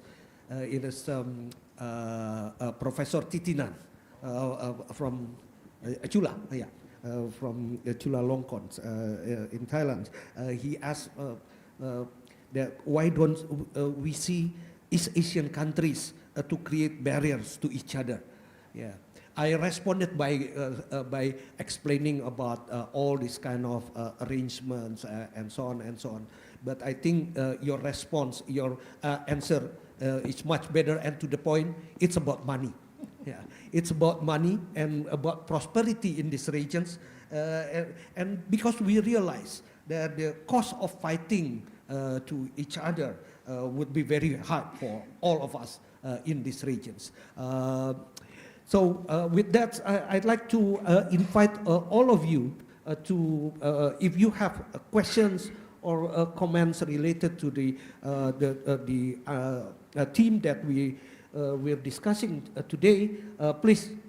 So one of them from here, the other, and then I'd like to have, okay, somebody as well. Okay, we gather five people to comment because we still have like around 20 minutes.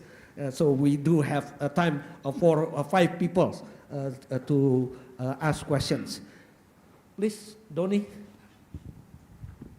Yeah, please introduce yourself. Yeah.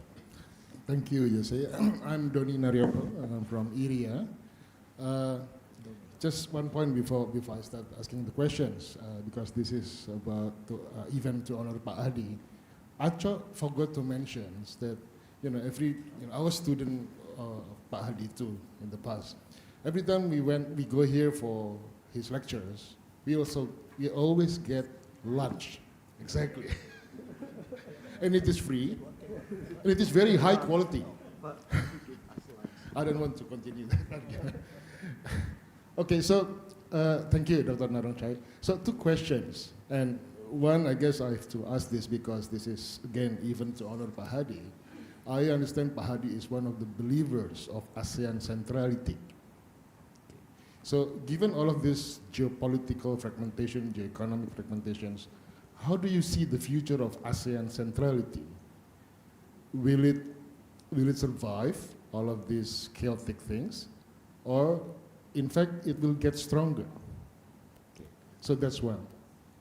Second, you just mentioned just now, middle power without weapons. What about if the weapons are critical minerals or rare earth? Acho mentioned Indonesia has leverage on nickel. We know Vietnam is one of the ASEAN countries, or one of the countries in the world who has 20% or 30% rare deposit of the global stock. Myanmar also has that, Malaysia has some, and all of this. So what about the weapons now is in these critical minerals or rare earth? Yeah, thank you. Okay, from here, Andrew. Thank you very much, Pak Yose. My name is Andrew Mantong from International Relations Department of CSIS. I have 2 simple questions. The first question is actually for Dr. Narongchai. You mentioned that energy security could be one of the opportunities where ASEAN can, in East Asia can work together in cooperative platform. Regarding to this point, I want to ask you about how to navigate between differences in national priorities and regional priorities. For example, in the past, Indonesia stopped sending gas to Singapore because we have domestic priorities. So if just in Manila a couple weeks ago, ASEAN Summit has already declared that ASEAN should have a crisis management capacity in dealing with this kind of energy security. How would you recommend to have a balance between national priorities and regional priorities, given the fact that countries like Indonesia is also pursuing something called one single door export policy for resources, for example. And my second question is to actually Pak Acho, with regards to still about energy, and you mentioned about the possibility of regional fragmentation. What about the agenda of renewable energy? Because if we are talking about renewable energy, there would be a new dependence, because we talk about sources of technology that is probably coming to China. We have also resources in this region, and how to navigate through all these kind of opportunities as well as challenges, not to mention because of the fact that some of the leaders have already playing around the old theories, like for example, dependencies theories, due to the sentiments of foreigners, resource imperialism, and so on and so forth. Thank you. Thank you, Andrew. Please. Hello, I'm Emma Harmon from the New Zealand Embassy. Ibu Poppy, you spoke about the impact of domestic politics on US foreign policy. In New Zealand and around the world, there's never been more debate about foreign policy in the last couple of years. And I'd be interested to hear our views on how domestic politics and sort of the views of community and society are impacting on these issues, and perhaps how they differ from political elites and others, and whether that matters. Thank you. All right, gentlemen. Hello, Dr. Narongchai. I'm from the Chinese Mission to ASEAN. Thank you for your presentation today. Can you please introduce yourself? Your name? I'm E.T. from the Chinese Mission to ASEAN. Yeah. I listened to your insightful presentation very carefully. Sorry, I don't have specific questions, but I have 2 points that I wanted to raise. First is that in your presentation covering East Asia's economic history, I see that Hong Kong and Taiwan are listed as independent countries, which is not right, because Hong Kong and Taiwan are integral parts of China, and it is internationally recognized one China policy. And the second point I want to make is that you said that ASEAN centrality means that to manage Chinese manufacturing spillover. I think we may have different views, because I think that Chinese manufacturing expansion nowadays that creates opportunities instead of challenges to the region. Because you see that in Indonesia, that people more and more people are buying BYD and Wuling cars. I think as consumers, what I care about most is the quality and the price. So I think that Chinese goods and Chinese commodities are doing good, both in prices and also quality. So that's why that people in ASEAN countries are now choosing more and more Chinese commodities.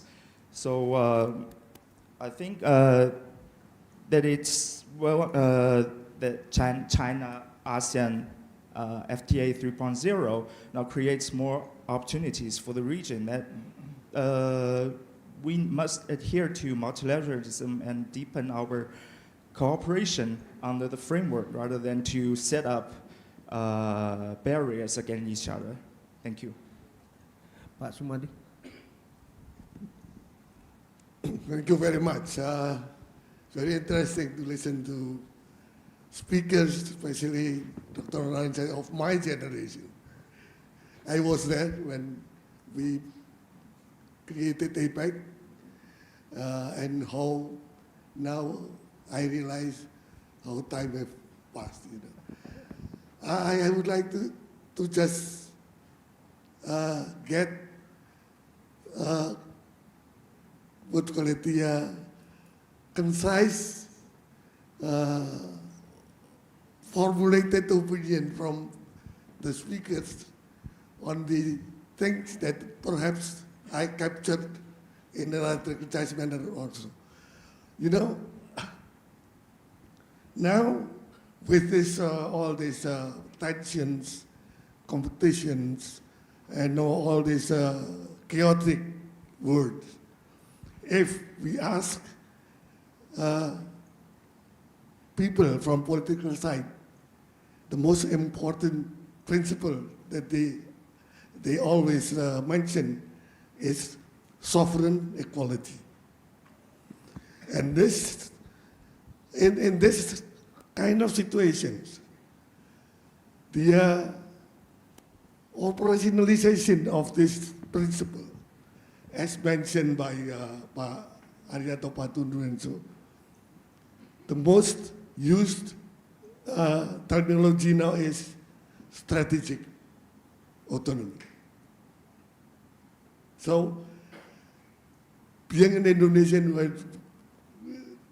who still loyal to uphold independent and active foreign policy, our question in the discussion is always how we re-actualized politik bebas aktif in such a situation with such a principle. Now, in the economic side, we have just listened on how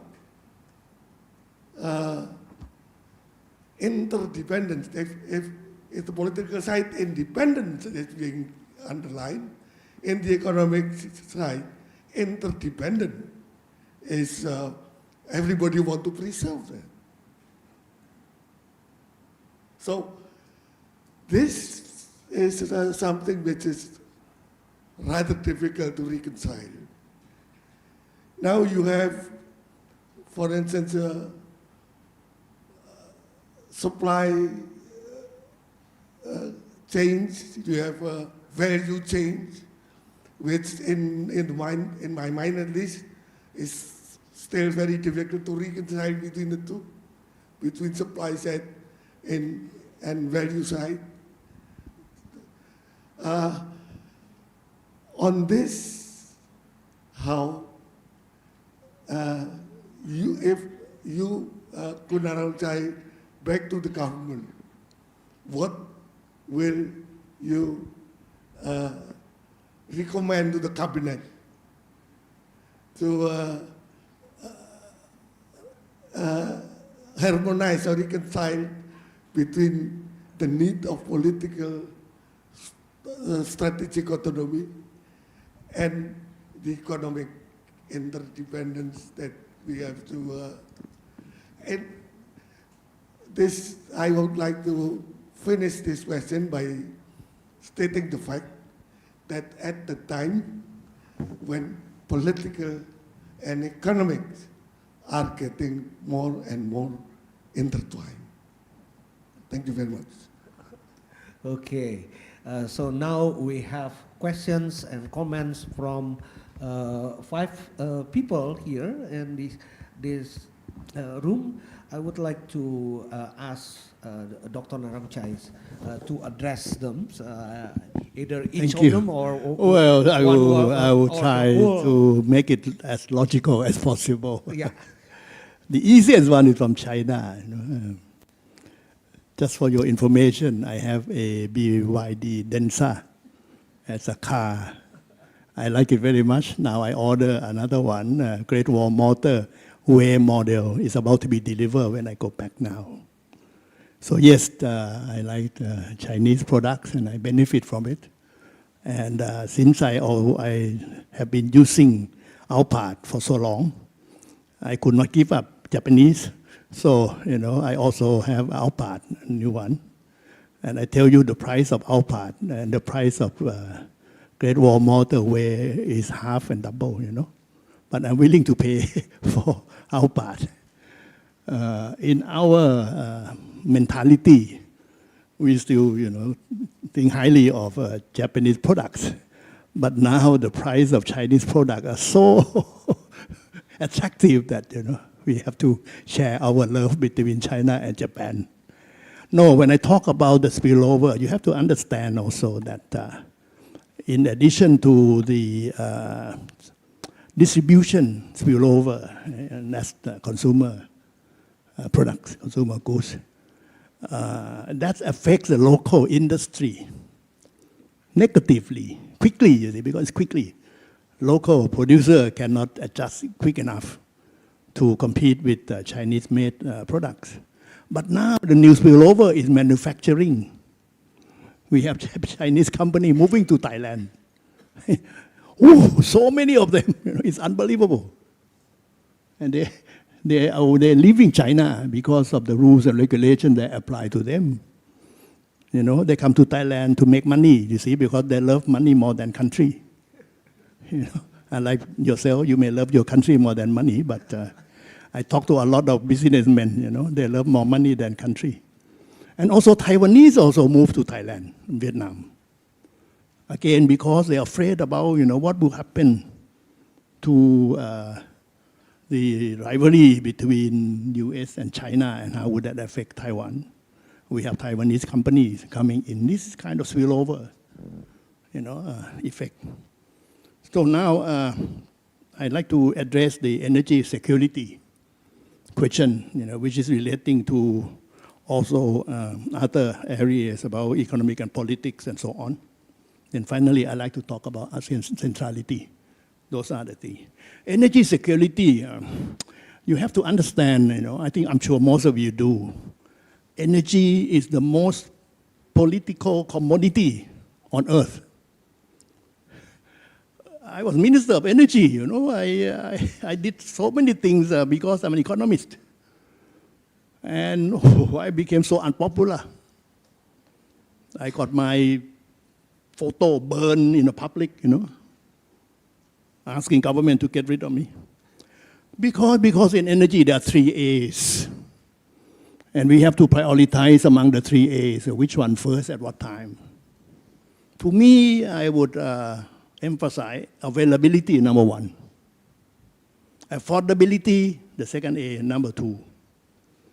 If some people cannot afford, we can, do direct subsidy, indirect subsidy. And acceptability, number 3. The things about sustainability, net zero, renewable, and so on, is about acceptability. But at the moment, we have to do the availability as being number 1. But if you do availability being number 1, you affect prices. When you affect prices, you affect people. When you affect people, the government becomes less popular. Yesterday, day before yesterday, Prime Minister of Thailand ordered energy prices to go down. What a crazy order. But I understand, being politician, they have to maximize fiction and minimize fact. But how do we fight that? How do we fight that? How do we try to resist that kind of things? And it comes to this question about domestic politics and so on. I think it depends a lot on how we, the academia, the policy people, the strategy people, publicize the fact. Regularly, continuously, bravely, not just so people understand. Of course, usually you don't win by understanding, you win by prices. But at least that would delay some of the wrong decisions made by politicians. Because politicians, they have what I call love deficit syndrome. That is a disease. I don't know whether your president has that, but they cannot stand not being loved by the people. Therefore they have to do this kind of thing. And it comes to the strategy people, policy people to advocate fact. And this, I think, explains ASEAN centrality also. You see, ASEAN, development of ASEAN, I've been with ASEAN for 40 years, 50 years. It depends a lot on 2 things. One is that who are the leaders at the time? Do we have the leaders who are educated about regional cooperation? Which vary, you see. Sometimes some countries have, sometimes some countries don't. Another one is the thinker, the policy thinker, the think tank, the strategy people. During my time, when we were promoting ASEAN cooperation, free trade, ASEAN NAFTA, and APEC, and so on, we have a very strong coordination among the policy institution like ISIS, CSIS here, and many others in other countries. So we were the ones who, try to make sense about ASEAN centrality. And whenever ASEAN became too successful, that issue being ignored. But now I think it's the time to reactivate the so-called strategic cooperation, strategic thinking cooperation among us, to bring back this ASEAN centrality. It's very important at the moment to do. Very, very important. And whatever we do under centrality in whatever area, definitely, that will be the one. And next year, it will be in Singapore. And to me, Singapore is always very good at thinking about what to do. We have to monitor what Singapore is suggesting. But we have to have Indonesia to come along. I always say that ASEAN can only go as far as Indonesia allow us to go. That's why when I negotiated after, I spent 3 days in Indonesia. 3 days, In Malaysia, I spent half a day. And Dato' Dapita, after talking to her, she asked me, Narongchai, how long are you here? I said, just today, then I go to Singapore now. Then she said, how many days in Indonesia? I said, 3 days. Narongchai, Indonesia 3 days, Malaysia not even a day. Malaysia not important. See? And Dato' Rafida, they said, if I come here and talk to you, if you say yes, I don't have to talk to anyone else. But when I went to Indonesia, I told to talk to 10 people. That's why I had to say so long. Oh, Narongchai. I don't believe you, but I like it. You see, you need to have this kind of inside story and behind the scene negotiation in order to get to what we would like to see happen, like ASEAN centrality and the strength of ASEAN. Thank you. All right. Pak Acho? Thank you. Thank you, Pak Yose. Andrew, thanks for mentioning that renewable energy. I think this is one of those areas where strategic autonomy has to be regional, right? Why? Because the sources of renewable energy are very unevenly distributed in the region.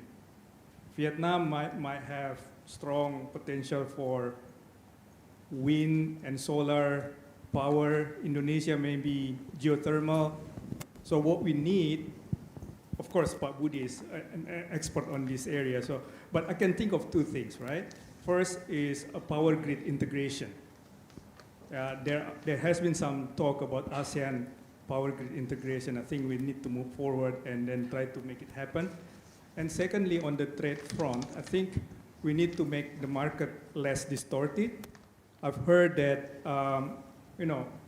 most of the solar panel now is created in China, right? But then when it comes to individual countries, sometimes it gets still very expensive. Why? Because of tariffs.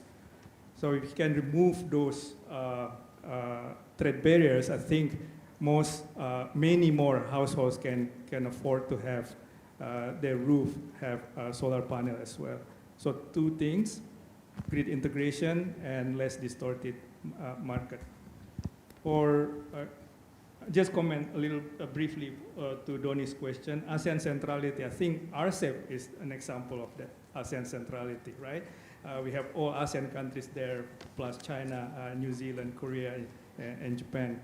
Unfortunately, India is not yet there, but Narongchai, but maybe someday. And power without weapons, I agree with Donnie. What if it's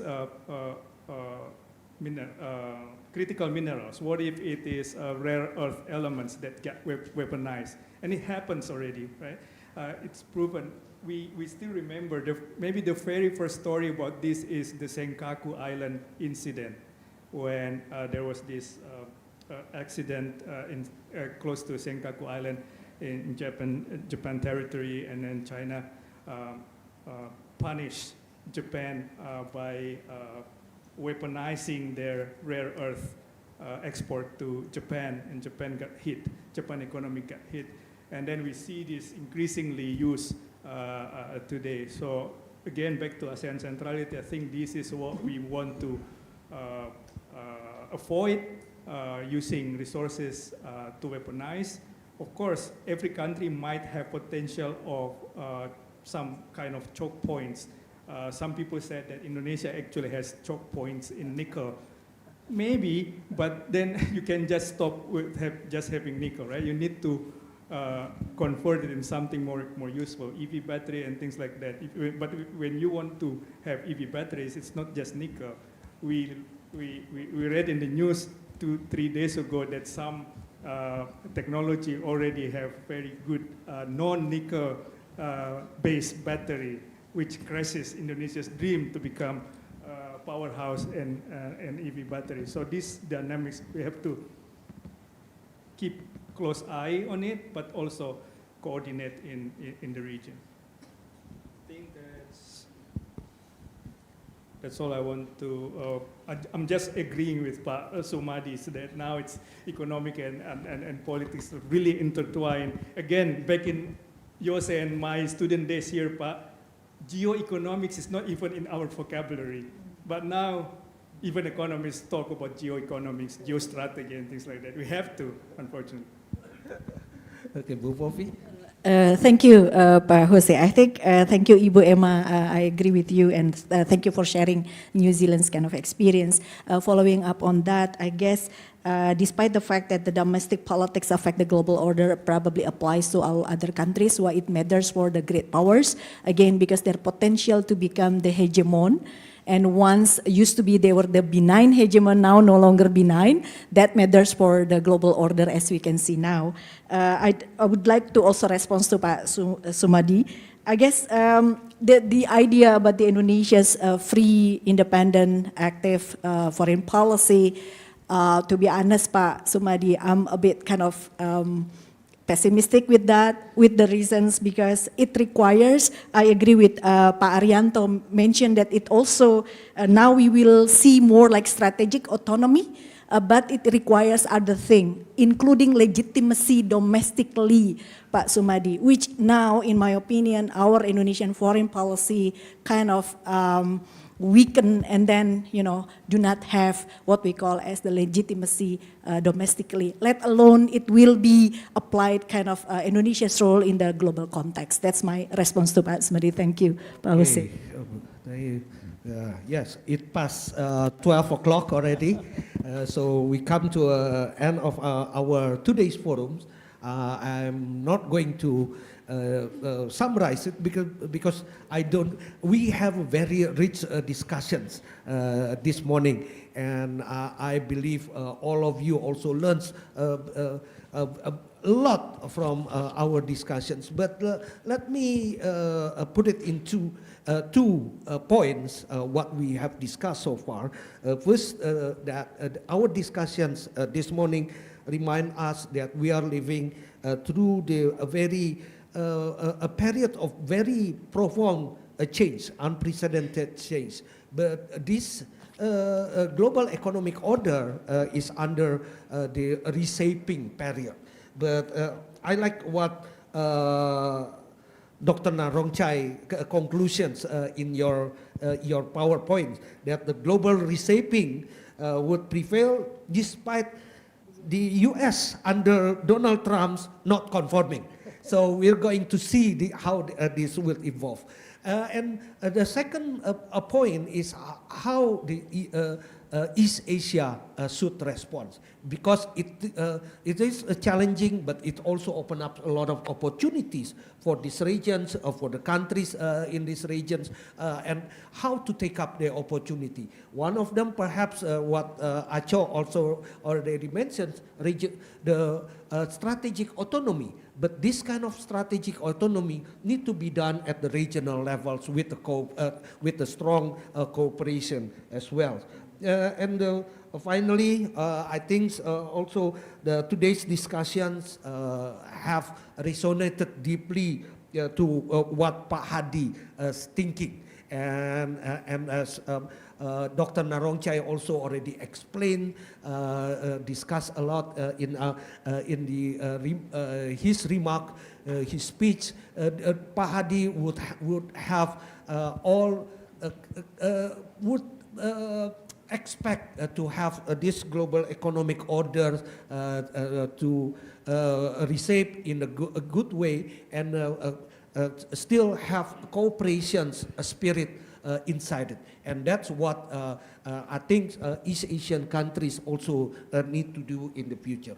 So on behalf of CSIS, I would like to express our deepest appreciations to Dr. Narongchai and also to the discussions Pak Arianto Patunru and Bu Poppy, and I will invite to give a round for you to give round applause, big round of applause to all three speakers we have here.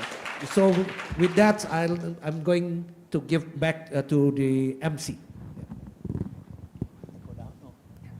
Thank you to our distinguished panelists, Dr. Narongchai, Prof. Poppy, and also Dr. Arianto, and our sincere appreciation to Dr. Yose for moderating today's discussion. Before we conclude today's program, we have one brief announcement by our colleague. May I kindly invite Mas Wafa to come forward and deliver the announcement. Thank you, Rara. Excellencies, ladies and gentlemen, if I may take just a moment for a special announcement in the moment of celebration and remembrance of Pak Hadi. I promise I won't take too long and prevent you from lunch break. My name is Wafa Karisma, Managing Editor of CSIS Indonesian Quarterly.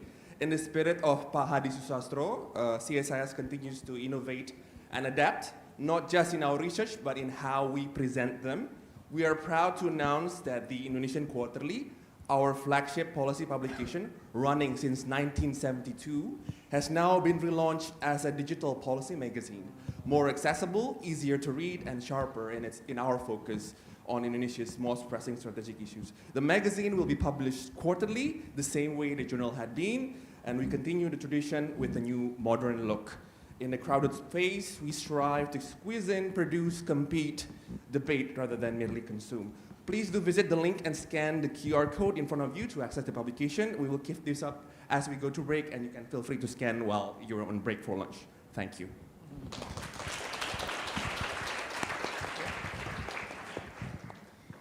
Ladies and gentlemen, we will now proceed with the presentation of tokens of appreciation to our distinguished speakers.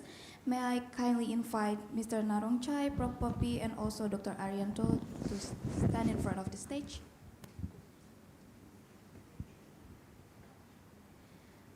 I would like to invite Dr. Yose to present the tokens of appreciation.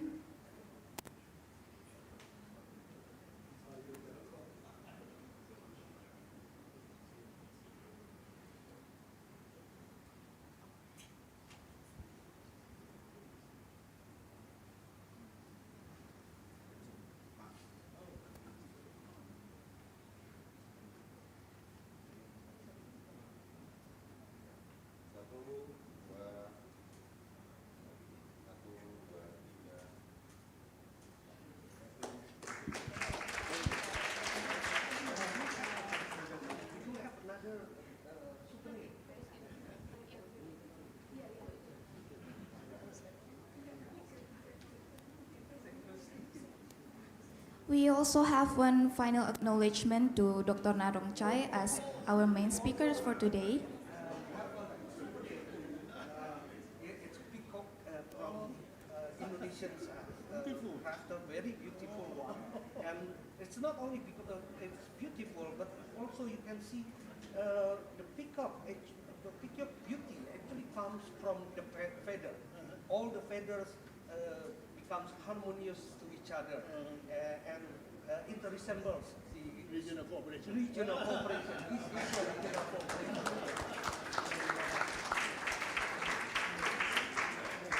I don't have a box.